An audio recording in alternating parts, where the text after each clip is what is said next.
you guys? It's Griffin and welcome back to my channel. For today's video, I am in my kitchen at my new apartment because I don't have a filming location yet. If you guys follow me on Instagram, then you've probably seen my little Snapchat where I walk through my entire apartment because it's one of the highlights on my Instagram page. So if you want to see what my apartment looks like and you have any ideas as to where I should film, then please don't hesitate to comment down below. And I also look like I'm shirtless, but I promise I'm wearing this cute top from Zaful. So without further ado, let's just get right on into the video. For today's video, I'm doing another murder mystery case, and today's is on Sierra LAMAR. Now, this case is a really big and different case. I personally have never seen a case that has resembled this one. I like to give you guys a little bit of background on who I'm talking about just because I feel like it really humanizes them and it gives you guys an idea of the type of person that they were, and it's almost as if you can get to know them just a little bit based off of a few details so you can kind of understand their life and where they were at. Sierra LAMAR was a 15-year-old high school student living an average life in Morgan Hill, California. She enjoyed cheerleading, social media, spending time with her friends, hanging out with her older sister, and plenty of other things. At the time of her disappearance, she was living with her mom and her mom's boyfriend. And she wasn't necessarily the biggest fan of them moving to Morgan Hill, California because she liked where she was, she didn't want to leave, I get it. I moved when I was little from Montana to Arizona and I was so mad at my parents the entire time. But I don't necessarily think that not wanting to be is necessarily means for running away, especially when she has really good friends, family, and just overall a really good support system. I do want to point out that Sierra did like to smoke marijuana and occasionally had taken ecstasy. According to her friend, she had taken it about 2 or 3 times before. To be completely honest, I don't think that this says much about her character or who she was because I have plenty of friends who are in party situations and they will do things like that. I just feel like it's very important to mention that this doesn't make someone a bad person by doing these things. That is something that is commonly done by teenagers. On the morning of March 16th of 2012, Sierra woke up around 6 a.m. to get ready for school and head to her school bus stop. She said goodbye to her mom, they said they loved each other, and she left. The day that she disappeared, she was wearing a San Jose Sharks jersey that she had borrowed from her friend the day before. When you borrow clothes from friends, you're not planning on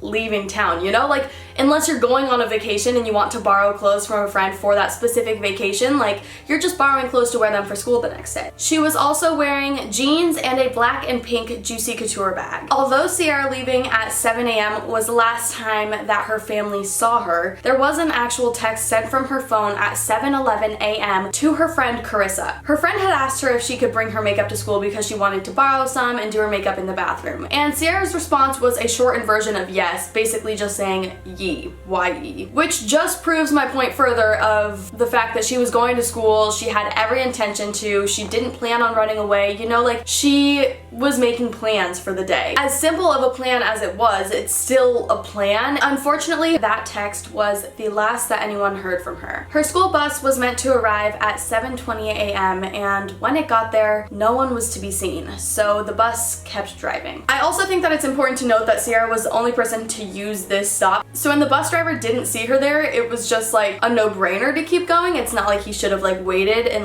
looked around. She was the only person to use this stop. Sierra's mom had sent her several reminders throughout the day, just little things like remember to take the bus home and other things like that, but obviously she got no response from Sierra, which didn't really seem that weird because Sierra was supposed to be at school, not on her phone. Although her mom did say that Sierra was always attached to her phone. When Sierra's mom got off work around 3:45, she drove straight home, which is about an hour drive, and the entire time she was making calls to Sierra, and none of them were answered. And Sierra's phone had been turned off because they continuously were going to voicemail. When Sierra's mom arrived at her empty house, she knew immediately something was wrong. It's sort of just a mother's intuition. When something is wrong with your kid, you just know. I mean, personally, I don't know, but my mom has said before, and I've heard other parents say, you just know when something is wrong with your kid. She drove straight to the school and could not find Sierra anywhere. And that is when she was informed that Sierra actually never showed up to school that day. As someone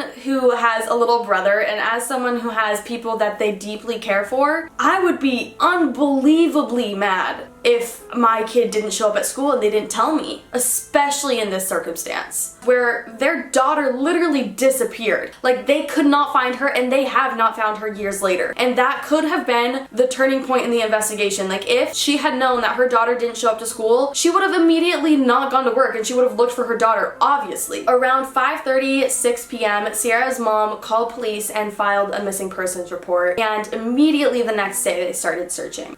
When the police showed up, Sierra's father wanted to be 100% honest right off the bat, which I think really did help the case because they ruled him out as a suspect immediately, especially with how cooperative he was being, his alibi, and all these other things. Like, he just wasn't a suspect, it was impossible. But he told them straight away that he was a registered sex offender because he was, and I think that is something that could have hindered the case if they decided to go down that path further, and if he didn't tell them, that would have looked awful suspicious. So it's just really good that he got that out of the way. The search for Sierra began on March 17th of 2012. There was an air search, there were hundreds of volunteers, they had a tracking canine that actually tracked her scent from her house to about halfway down her street where the scent just disappeared. To me, this says that she got in a car or some sort of moving vehicle, because I don't understand how a scent just up and disappears. Like, it has to be enclosed in a space, and that space has to be moving for it to just disappear. So I think it was like a car or a bus or something picked her up. Later that day, Sierra's black Samsung Galaxy cell phone was found under 1 mile away from her house in a field, and this was only minutes away from the bus stop. On March 18th, with no sign of Sierra, her bag is found.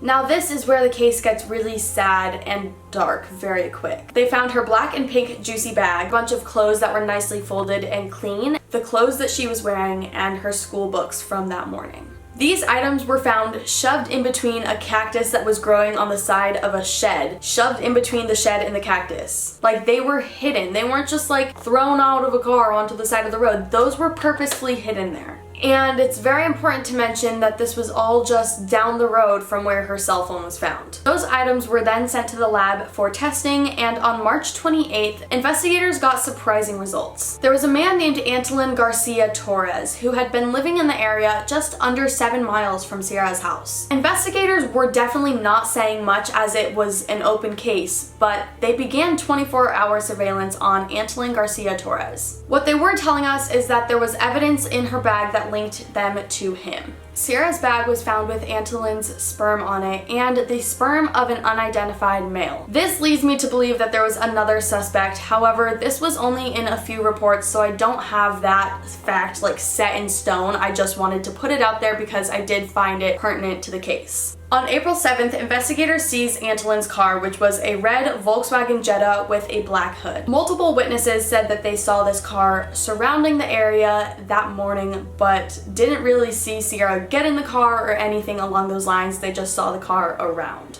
The evidence that was found in Garcia Torres' car was a neatly coiled rope with Sierra's hair found intertwined in it. And as I was looking into this case, I saw a few different things about the rope. Angeline was saying that her hair was placed there, but I genuinely just think that Angeline murdered her and kept her in the trunk of his car, which is why her hair was found there. Later on in the search, there was also a report of an empty handcuff box found with 2 used condoms inside of it. It was relevant to the case when they found it, or so they thought it was, but I haven't heard much of it since then, so I'm not sure if it was actually a big part or aid in the case. On April 11th, police got an anonymous tip to search any reservoirs, lakes, ponds, anything of that sort, so they went on a deep sonar search, and they came up with nothing. Her family wanted answers, so they released a $10,000 reward for any answers that could bring them any justice in the case. And finally, on May 21st of 2012, Angeline Garcia Torres was arrested in front of the Safeway that he worked at. He was arrested in relations to Sierra's murder and her kidnapping. I think it's very important to mention that they have never found Sierra or her body, and this is one of the first cases, personally, that I have ever seen that does not have a body and they are convicting someone of murder. The search for Sierra lasted for years. They searched every single day. In the early days of the search, there were just over 700 people volunteering, and towards the end, there were about 24 people each day. I honestly just want to take a minute to send props to the people who helped search for Sierra, because this search was insane. It went on for years, and some of the same people who helped in the beginning were helping in the end. These people really felt like Sierra was one of their own family members, and they helped search for her in darkness, in light, in thunderstorms, in rain, in bushes, in like these crazy, terrible conditions. They were searching for hours on end. There were over 1,130 separate excursions, all looking for Sierra. Unfortunately, none of them led to her. So now let's get into the trial of this case. The People versus Angeline Garcia Torres. This case happened in 2012, and this trial began and ended in 2017. They arrested him in 2012. I mean, the trial started 5 years later, and they had everything. Like, they had all that they needed. There were a multitude of things that led this case to start a lot later than people intended. From Angeline's first lawyer stepping down, from the main investigator being involved in a case of his own from years back with the same judge, and many other things. Although the disappearance occurred in March of 2012, the arrest occurred in May of 2012, the trial didn't start until January 30th of 2017. After 13 weeks and 11 hours of continuously being on trial, Garcia Torres was found guilty of first-degree murder and kidnapping Sierra LAMAR. He was sentenced to life in prison without parole, but initially they were going for the death sentence. In this trial, it was brought to light that Angeline had 3 separate kidnapping attempts in 2009 with 3 separate women in the Safeway parking lot that he worked at. In one of the attempts, he fled and left behind what they can only assume is his taser. He, of course, denied this and said that it wasn't his, but his fingerprints were found on the batteries inside the taser, which he then said that because he worked at Safeway and because he was putting stuff away a lot, his fingerprints probably got in the batteries that way. Which to me is just like crazy. Like, you don't freaking open up a battery package and restock the batteries one by one. You get like a package of freaking like 20 of them. Like, your fingerprints don't end up on the battery unless you touch the battery. Interesting fact about the taser in relations to Sierra's case: when her pants were found, they reportedly smelt of urine. If Angeline used a taser on Sierra, it could have caused her to urinate. Now, like I said earlier in this case, they really were fighting for death row. This was something that not only Sierra's dad, but her mother and her sister felt was necessary. They wanted Angeline to feel how Sierra felt. They wanted him to feel like he had no choice, but he was going to die, which is evidently what happened to Sierra, so they wanted him to just feel those same things. During the trial, the defense put up pictures of Angeline when he was younger and explained his situations growing up. There was sexual assault, there was rape, there was prison, there were drugs. There were a lot of really bad things involved in his childhood and his upbringing. So I think this kind of led to a lesser sentence because it wasn't necessarily his fault. I don't think that someone's childhood should be a determining factor of their future. I understand that childhood does have a huge effect on how you grow up and who you are, but there are plenty of people who grow up in terrible situations and come out to be